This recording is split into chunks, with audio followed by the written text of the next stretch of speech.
ko talaga na-feel sa kanya na ano, di ba may mga gano'n? Di naman lahat. What I mean lang is may mga gano'n na mahal pa rin nila yung anak nila pero literal na hating-hati na yung ano, minsan nga mas natutuon na sa second family. Kasi, yun, mas second family na yun eh. Parang, syempre, masaya na yung magulang mo. Parang ako, nung nag-asawa yung tatay ko, nagtampo pa nga ako nun. Nung jowa pa lang niya yung stepmom ko. Nagtampo ako nun kasi nga, lumaki ako hanggang ano, hanggang 12 years old yata or 13 na walang kasamang nanay, tatay ko lang. Tapos biglang nagkaasawa.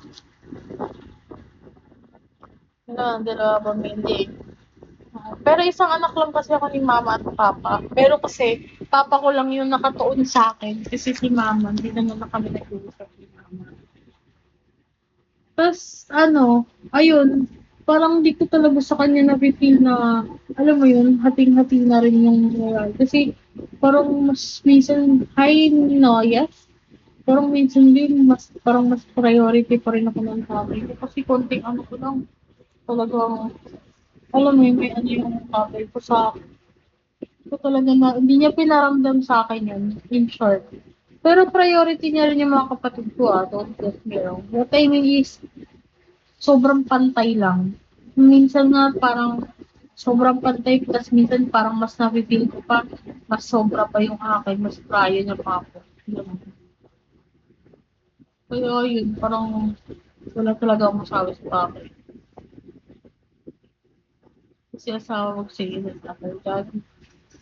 Mabait din yung stepmom ko, eh. Pag nung may nagtatrabaho ako, hindi yan sila humihingi sa akin. Kahit tatay ko, sabi niya sa akin, no, kahit wala kang ibigay, ikaw naman naghihirap dyan. Tapos minsan naman sinasabi niya sa akin, kahit wala ka na ibigay, basta may itabi ka. Kasi ayaw niyang nawawalan ako kasi naawa siya sa akin na, ano, ako yung may trabaho, tapos parang wala akong pera, ganun ganun. Parang yun na ano, papa ko. Dalawa sila ng stepmom ko. Gabi.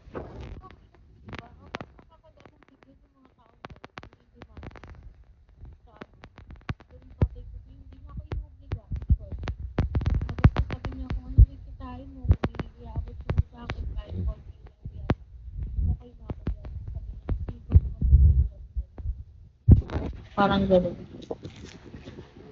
Wala kang naririnig?